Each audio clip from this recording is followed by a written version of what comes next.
Soybean की फसल पर सेकंड स्प्रे। जब भी सेकंड स्प्रे की बात आती है इस समय, और जो हम सेकंड स्प्रे सोयाबीन की फसल पर छिड़काव करने वाले हैं दवाइयों का, 25 से 26 दिन के आसपास की फसल होती है। तो इस समय हरी इल्ली, छोटी छोटी हरी इल्ली, सफेद मक्खी, रिंग कटर यानी गर्डल बीटल की समस्या देखने के लिए मिलती है, और कुछ रस चूसक एफिड्स जैसे और फंगस में रस्ट है, लीफ स्पॉट है, स्टेम फ्लाई और सेमी लूपर्स का प्रकोप देखने के लिए मिलता है। तो यह कीट कब आते हैं? 25-26 दिन की फसल में इनका प्रकोप थोड़ा थोड़ा इलाकों के हिसाब से और भौगोलिक परिस्थिति मौसम के हिसाब से रोग कीटों का प्रकोप कम ज्यादा भी हो सकता है। तो ऊपर से यदि फसल हरी भरी दिख रही है तो इसका मतलब ये नहीं है कि वो अंदर से सही सलामत हो, क्योंकि हर चमकने वाली चीज सोना नहीं हो सकती है।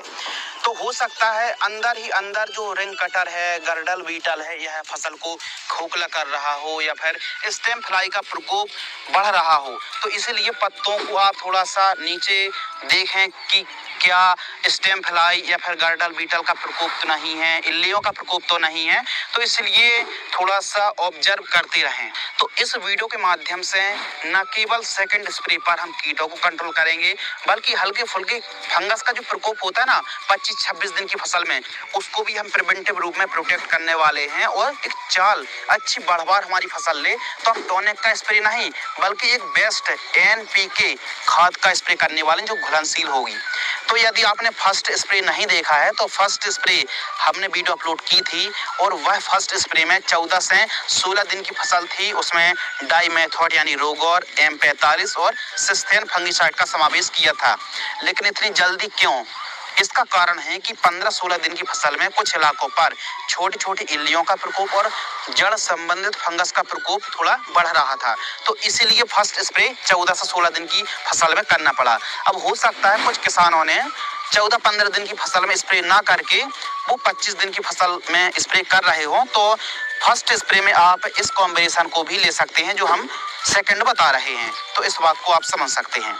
25 से 26 दिन के आसपास की जब हमारी सोयाबीन की फसल होती है तो आप को कौन कौन सी दवाइयों को मिक्स करके स्प्रे करना है और क्यों, आइए समझते हैं डिटेल में।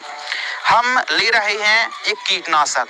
अब कीटनाशक कैसी होनी चाहिए? कीटनाशक ऐसी होनी चाहिए जो कॉन्टैक्ट और सिस्टमिक हो, पहली बात। दूसरी बात वह है रस चूसक कीट, यानी जो रस को चूसने वाले कीट होते हैं, सकिंग पेस्ट, और चबाने वाले कीटों को कंट्रोल करें एक ही दवाई, ताकि हमको अलग अलग दवाइयों को ना लेना पड़े।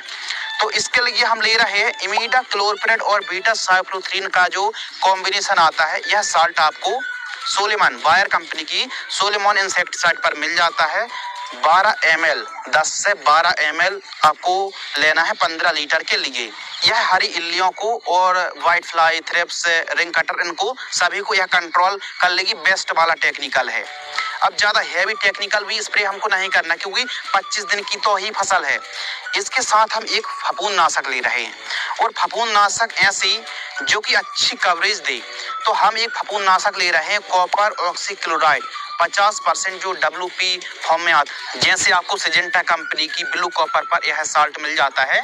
40 ग्राम हम ले रहे हैं। यह फंगस पर काफी अच्छा काम करता है।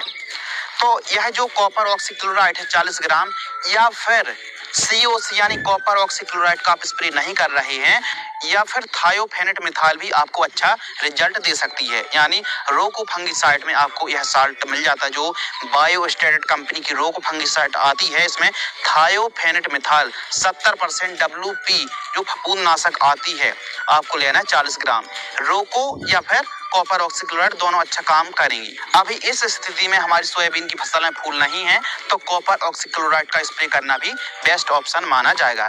तो दोनों में से कोई एक फंगिसाइड आपको लेना है, और इसके साथ हम मिला रहे हैं, कोई टॉनिक को नहीं मिला रहे हैं। और सोयाबीन की फसल पर टॉनिक स्प्रे करने की आवश्यकता भी नहीं है, पैसे फंसाने की, पैसे खर्च करने की टॉनिक में आवश्यकता नहीं है। लेकिन टॉनिक की भांति एक ऐसा प्रोडक्ट है जो कि आप स्प्रे करेंगे तो अच्छा रिजल्ट मिलेगा। हम बात कर रहे हैं NPK वाटर सेल्युबल घुलनशील खाद 19-19-19, जिसमें नाइट्रोजन, फास्फोरस और पोटास का सेम रेशियो 19%, जो कि टॉनिक से अच्छा काम करेगी सोयाबीन की फसल को हरी भरी करेगी, जड़ों का विकास अच्छा करेगा और तीव्र गति से एनपीके घुलनशील खाद जो वाटर सेल्युबल फर्टिलाइजर्स आती है पत्तों से जब हम स्प्रे करते हैं तो तेज हमको अच्छा खासा रिजल्ट जल्दी देखने के लिए मिलता है। एनपीके घुलनशील खाद का जो 19-19 का डोज है 15 लीटर पानी में 80 ग्राम लेना है। इन तीनों को 15 लीटर पानी घोल करके स्प्रे कर सकते हैं और जो आप डोज देख रहे हैं कोष्टक में वो 150 से 200 लीटर पानी घोल करके 1 एकड़ में भी स्प्रे कर सकते हैं। 15 लीटर की दर से भी डोज हमने बता दिया और 1 एकड़ की दर से भी समझा दिया। क्या सोयाबीन की फसल पर यह कॉम्बिनेशन महंगा तो नहीं है? बिल्कुल नहीं, यह कॉम्बिनेशन महंगा बिल्कुल भी नहीं है। सोयाबीन की फसल पर एक अच्छी उपज और एक स्वस्थ फसल आप चाहते हैं तो यह कॉम्बिनेशन स्प्रे करके सभी प्रकार के कीटों को जो कि सस्ते मिड रेंज में अच्छा रिजल्ट दे सकती हैं और 1 एकड़ में जो खर्च आने वाला है 1100 से 1150 रुपए के आसपास 1 एकड़ का खर्च आएगा। फंगस, कीट और चाल बढ़वार भी अच्छी लेगी और कीट फंगस को भी आप कंट्रोल कर पाएंगे। तो ध्यान रखिए 1 एकड़ में यदि आप एसटीपी से या फिर बड़े पंप से स्प्रे कर रहे हैं तो 150 से 200 लीटर पानी का ही मिलाकर के स्प्रे करना। जितने ज्यादा पानी मिलाकर स्प्रे करेंगे और जितने अच्छे तरीके से स्प्रे करेंगे, पत्तों को अच्छे से भिगोएंगे, उतना ही आपको अच्छी कवरेज और अच्छा रिजल्ट देखने के लिए मिलेगा। यदि आपने फर्स्ट स्प्रे वाली वीडियो नहीं देखी है तो वह वीडियो भी आप वॉच कर लेना। यदि हमारी यह मेहनत, यह एफर्ट यदि आपको पसंद आ रहा है तो वीडियो को लाइक करें और सुपर थैंक्स भी आप कर सकते हैं।